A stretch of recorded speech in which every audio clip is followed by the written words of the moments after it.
It is Monday, June 26, 2023. This is another edition of Baseball Today. That is my man, Trevor Plouffe. I am Chris Rose. Producer Dan along for the ride as well. We start off with a tip of the cap to Katie and Jimmy O'Brien as they expanded their family officially. Young Claire has joined her older brother James in this world. Congratulations to you both, especially Katie, who did all the heavy lifting here. All the work. I was texting James today about it, talking to him. I'm talking about John Boy, not Baby James. Eventually, right. Baby James and I will be texting when we fire Jake. But I told him, man, girls are the best. I know you don't have any girls. It's okay. But like every day I wake up and my sweet little Isla runs to me and gives me the biggest daddy hug. I love it. So shout out James and Katie. You guys are the best. That's good awesome. Parents they are. Yeah, it's great. We're all very excited here at John Boy Media.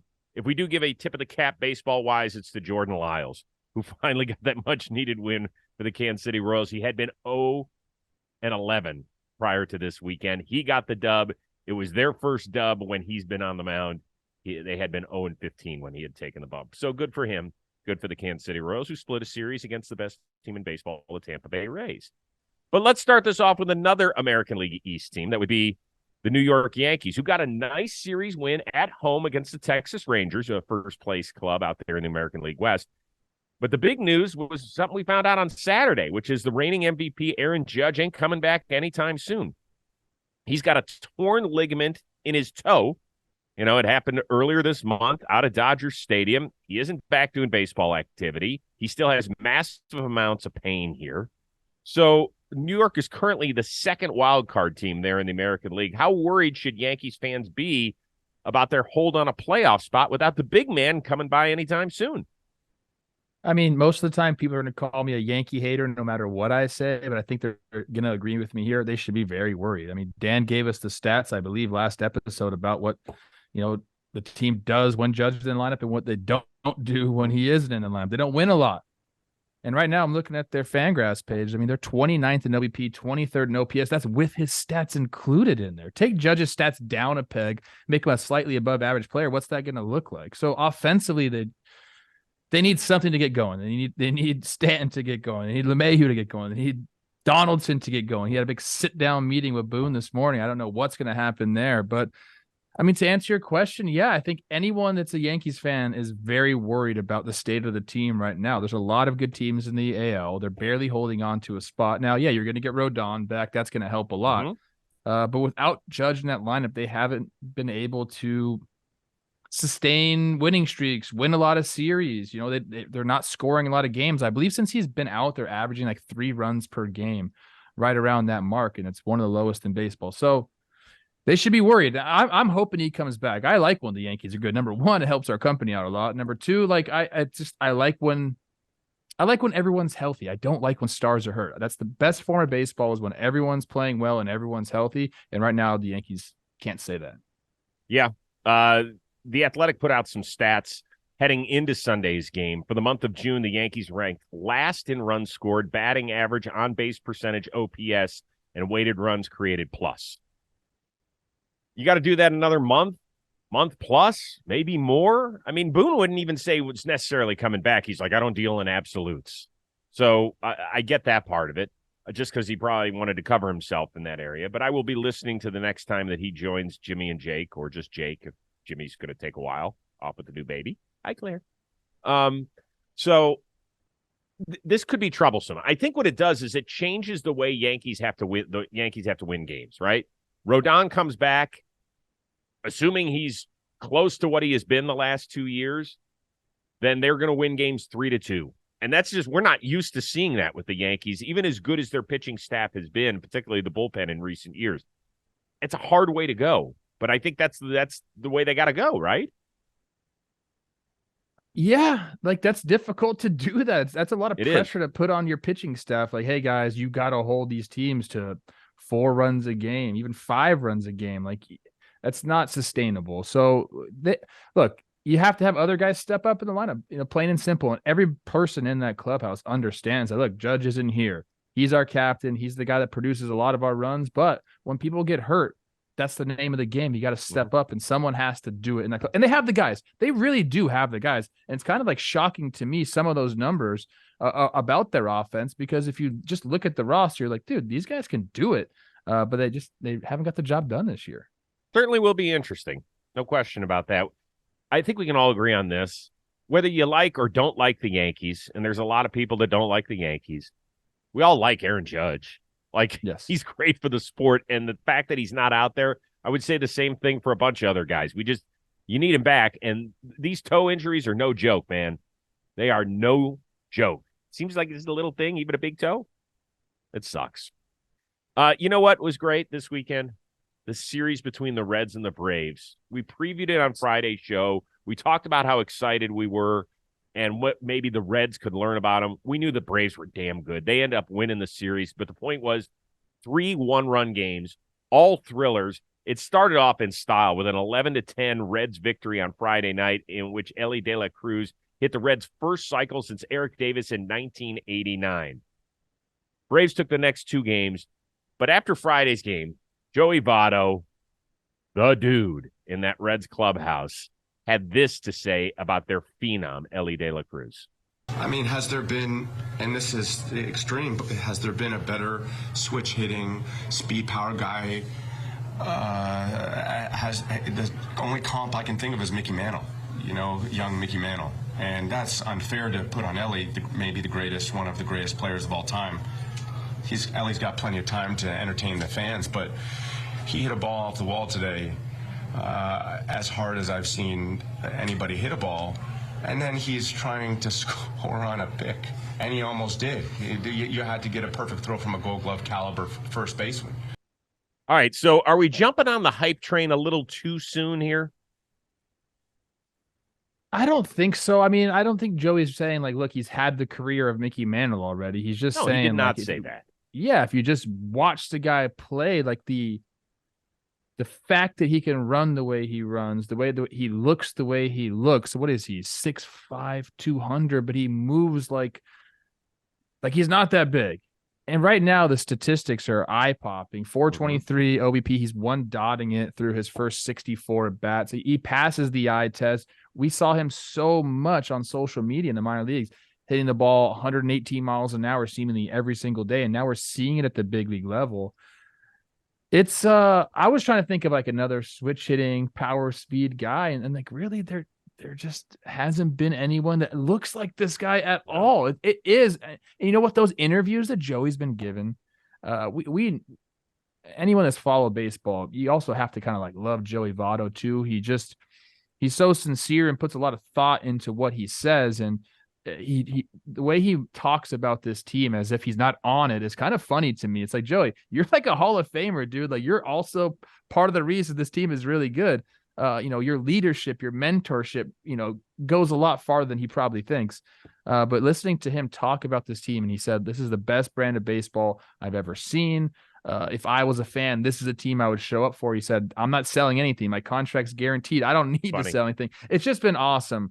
Everything surrounding Cincinnati's been great. The fans have showed up. The team has played well. Joey Votto's back, like hitting the ball. It's been a lot of fun. A lot of people missed on them preseason, but I don't think anyone should fault us for that, because just look at how many prospects have had to come up and play amazing. You just don't see that often. So I don't have a problem dismissing this team prior to the season. You can't dismiss them now, even with their starting pitching woes and the need for that. You just can't dismiss this team. Like you said, this series against Atlanta was something we wanted to focus on, and they could have easily won all 3 games in this series. I mean, the way they fought back, it was, some of the games weren't as close as the one run dictated, but like they got into positions to win these games, and it's just fun, man. I love it. And Elly De La Cruz is, I don't think he even cares being mentioned alongside Mickey Mantle. Like he's about that life, man. Yeah, I mean, he calls himself the fastest player around. Yeah, and he's pretty confident. He is. And I think that eventually, if that continues on, it'll rub some people the wrong way in this sport, right? There's some old heads, no question, that don't like it. Put these numbers up, you can say whatever you want, right? I know, but we know that these numbers aren't going to continue. I mean, he's going to, if you listen to the full interview from Friday night, Joey Votto mentioned that. He goes, listen, there's going to be times where he's going to stink, and there's going to be times where we stink. He goes, but I still believe exactly what I'm saying here, that he is as amazing a talent as I've ever seen. I mean, you talk about switch hitters that are, Chipper Jones was a legendary switch hitter. He couldn't run the way that Ellie De La Cruz could, but he was versatile, right? He was drafted as a shortstop, played third base, played outfield. Eddie Murray was an amazing switch hitter, really good glove as a first baseman, but he was a big guy. Now, he could run for a guy his size. Might have had a 20 steal season, but he wasn't doing what Ellie De La Cruz did. So, yes, is it early? Absolutely, it's early, but I kind of dig it. I really love it. I love the excitement that he brings. People are going to hate me for saying this, but I don't think Mickey Mantle could do what Ellie De La Cruz could do. I'm just saying. Well, okay, so that's hard because there's such a small percentage of baseball fans that never saw Mickey Mantle play. I'm raising my hand. Me raising too. my hand. I've never seen him. Me too. I mean, I didn't say I know I'm old, but I'm just not that old. So I never saw him. It's one of the many days I wish my father was still here so I could ask him about Mickey Mantle, right? People, don't get mad at me for that take. Well, we're in the trust tree, aren't we? I mean, look at what this guy does. I mean, right. The hard part is respecting guys like Babe Ruth or Mickey Mantle or Joe DiMaggio, all those, or Willie Mays, for instance, all these legendary players who built the game up into what it is today, while still understanding that the athleticism back then as opposed to what it is now is incomparable. It's just not. It's not the same, right? I mean, guys used to use spring training to get in shape. That's laughable now. So I'm going to get a call from Mad Dog Russo, aren't I? Oh, no, you will. You will, because what he'll do is, I'm sure Mad Dog on today's show will go, hey, Joey Votto, you don't know what the hell you're talking about. You don't know it. Don't tell me about Mickey Mantle. I saw Mickey Mantle. You did not see Mickey Mantle. Hey, did you know they called me to come on his show? Yeah, you told me that. And I said, no. You told me that. I got to be honest with you. I love Doggy. I loved talking with him when I. You told me that. It's fine. We got a tussle online. Fine, that's fine. Hey, today's episode of Baseball Today sponsored by SeatGeek. If you have no idea what SeatGeek is, listen up. They're a ticketing app that makes buying tickets super simple. More than 28 million downloads has made SeatGeek the #1 rated ticketing app. Did you know that there are more than 70,000 events every single day available on SeatGeek? So that includes sports, concerts, festivals, so much more. They always want to make sure you're getting the best deal as well. So what you do is you download it on your phone, and you'll notice these green dots. You're like, what are those green dots? That means SeatGeek is looking out for you, right? They want to put you in the best deal possible. Not every ticket that is available at a super high price is the best deal possible. So what they're doing is they're going to identify it with a green dot. If there's a red dot, it means stay away. Red means stop. Don't do it. And every ticket is backed by their buyer guarantee, and SeatGeek's the only site that lets you return your tickets ahead of the event with swaps for a future date. And guess what? We got the hookup. Use the code TODAY for $20 off your first purchase at SeatGeek. That is $20 off your first purchase with the promo code TODAY. Click on the link in the description and download the app. I know my oldest son, Josh, just used that code word, got $20 off when he went to go see the Guardians and the Padres recently in San Diego. So follow Josh Rose's advice. Do it now. Dodgers end up taking a series from Houston, rematch of the 2017 World Series. Let's talk about Saturday's game. So Dodgers came back with 2 in the 7th, 3 in the 8th, highlighted by a go-ahead balk by Ryan Stanek, who looked at the film afterward and was like, I didn't deceive the runner. I didn't deceive the runner. So he went nuts when it happened. He's like, looking around, you're really not able to argue a balk. They'll toss you. But he's like, what did I do? What did I do? The Houston bench is saying, what did he do? What did he do? And then after he got the third out, he went freaking crazy. Crazy. Are you in Stanek's corner on this one?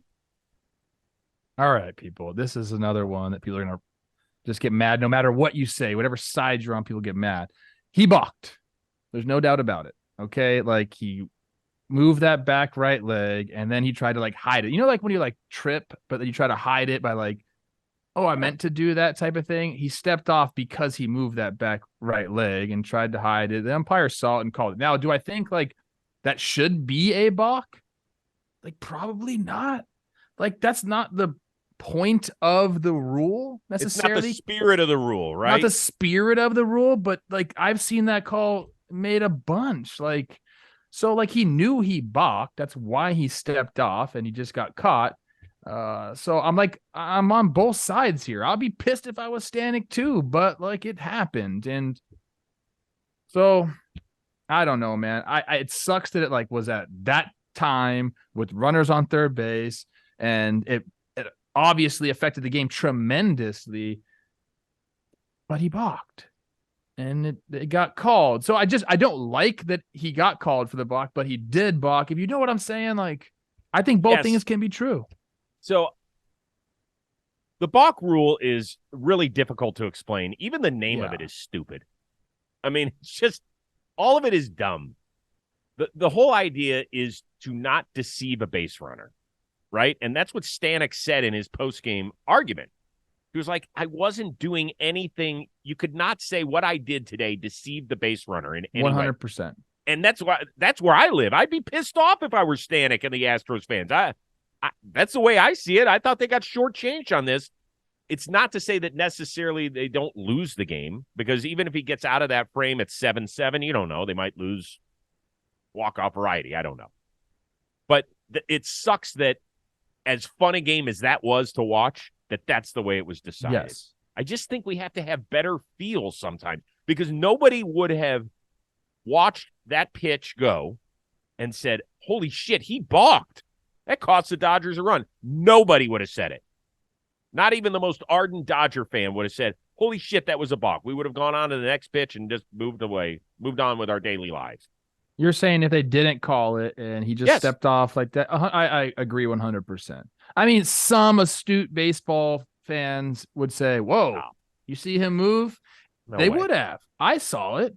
It was pretty evident what he did. But again, like, do I think that should be called a balk? Like, probably not. But is it a balk? Have I seen it called before? Yeah. Well, there's a ton of guys these days who are pitchers who are shaking a lot when they're coming set, right? Mike Clevenger's probably the worst one these days. And I know that you have to continuously do that in order for it not to be called deceiving the runner, right? Even if you're moving a ton, as long as you're doing it every single delivery, then you're not really deceiving the runner, because the runner will pick up on it and figure out when you're going home as opposed to when you're firing to first. But they can't repeat it the same way every time. So even if you're a mover and a shaker like Clevenger and you alter it just a smidge, that should be considered a balk. Yeah, I don't know, man. It's a lot of this stuff is like, if you just have seen a lot of baseball or played a lot of baseball, you understand how these things are called. And there are times where I feel like umpires do pick and choose whether they want to, be calling these balks all the time, or they're just going to let everyone play. It's the same thing with like the left-handed pickoff. Like sometimes you're going to go through an entire season and your move might not get called once, but then you might match up with the wrong crew and all of a sudden you're left and you pick over and it's balked 3 different times. And it's just, that's the nature of the balk calls. Like you said, it's very hard to define. It's not just straightforward. It is, it talks about, what your intention with the runner is. And that's the game of baseball, man. There's a lot of things that aren't cut and dry in the game of baseball. We just talked about the freaking blocking the plate thing too. I'm sick of talking about rules, C. Rosie. I hate rules. Okay, well then let's move on to this. Tougher series for a team that is dying to make the playoffs in 2023. The Mets dropping 2 of 3 in Philly, including a blow-up on Sunday, or the Angels outscoring the Rockies by 20 runs, but still losing the set in Colorado. Tough to lose a set in Colorado. That one's difficult. But they did get Moose to just walk over. I thought that was cool. I talked to him 2 nights ago. It's definitely the Mets series. You had that game 1 on Sunday night. You have your bullpen coming in, and then all of a sudden it is gone. And really by no way or nothing that the Phillies necessarily did. walks and hit batters, and you have David Robertson out there that probably should have came in the game. Buck doesn't bring him in, and all of a sudden you find yourself losing that game. I know Mets fans all over my Twitter feed were going crazy, calling for Buck's head and all those different things. So, I mean, the way the Mets season has gone so far, and I can tell you're going to talk about it because of the hat. It's been disappointing to say the least. And then when you have the series in your hands, in your grasp, and you lose it, it feels like it's going to happen a lot for the Mets, and it has happened a lot for the Mets this year. Stuff just like this. This is the reason I'm wearing a Mets hat today. I'm trying to support my Mets friends. Jolly, looking at you, looking at my buddy Ian Rappaport from NFL Network. Like, are you guys okay? Because I watched that whole 8th inning. I was like, what the hell is going on here? Like, the fact that Ottavino wasn't in, and then once they loaded the bases, the fact that Robertson didn't come in was beyond me. Robertson had pitched once in the last 6 days, twice in the last 10. They used Carrasco, once again, gave him no length whatsoever. This is a real problem for them. Well, they pulled him after 78 pitches. So, like, now all of a sudden you have to navigate a long time. I know he's gotten into some trouble, but you have to navigate that much. You have to navigate 5 innings with your bullpen. And they pitched. Difficult. I think I heard the Mets guys say, announcers say that the 5 relievers they used after Carrasco, not one of them broke camp with the team. Not one. That's tough. And so you got Ottavino, who's barely pitched the last week, Robertson, that's barely pitched, and Buck was asked about it afterward. If you had a chance to redo that 8th inning, would you do anything different, or was that like how? What else could we do? That was kind of where we were. I was hoping we were trying to, just like last night, we're trying to stretch every out we can with everybody we got. And they're capable of doing the job. They just didn't do it today. Okay, Stevie Cohen has said, I'm not a guy that does drastic things here. Everybody's safe. Jolly tweeted out that a year ago, Joe Girardi got shit canned when his team was 7 games under, which is where the Mets are right now. Do you think there's any way that Buck's in trouble during the season? I don't know. I mean, every ownership is different. Every front office is different. Jolly needs to go back on that beach and sip beers. Stop watching the Mets play, bro. Take some time off. I'm not a big fan of firing managers during the middle of the season. I'm just not. I don't know. I guess if you want to send a message and send shockwaves through the organization, sure, fire your manager, because it will do that. It'll provide a spark one way or the other. It could go great. The Phillies, we saw it went great when they did it. I've seen it go the other way as well. So it's I don't think he does. Okay. You don't think he does? Do you think he should? I don't know. That I don't think like it's the manager's fault.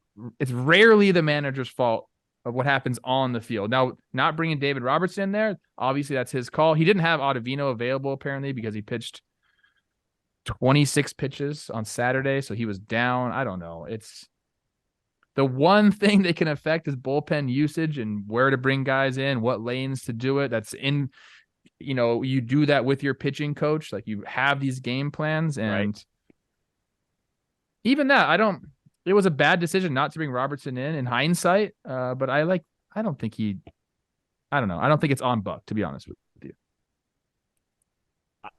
Like, the season's not on Buck. I guess I have a hard time with this. I don't know where to go because I'm usually not a guy that wants to get rid of it.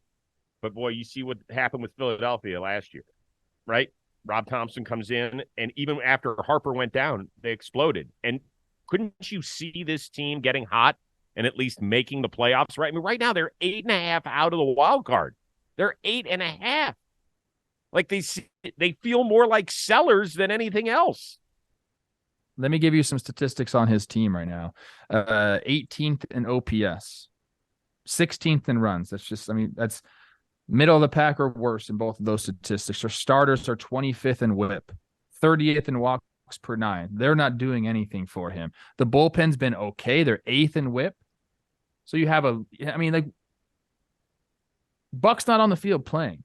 Like, sooner or later, like, you have like players like, I know, like, you have to take responsibility. If the season's not going the way you want it to go, like, and if you have a squad that you think can compete, like, there are teams that we know aren't going to compete, and then, like, that's really not on the players. That's on the front office not putting together a good enough team. I think right now you have to look at the players, man.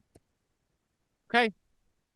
Yeah, I think you got to let Buck try and ride this one out. I know it doesn't feel good for the Mets fans out there who just want to get rid of him and can't believe it. And, man, that was a rough 8th inning. Freaking the Phillies scored 4 runs on 1 hit. Walk, air, That walk, hurts walk, so walk, hit bad. batsman, Oh. hit batsman. That was a brutal watch. You know what you need, and everybody needs?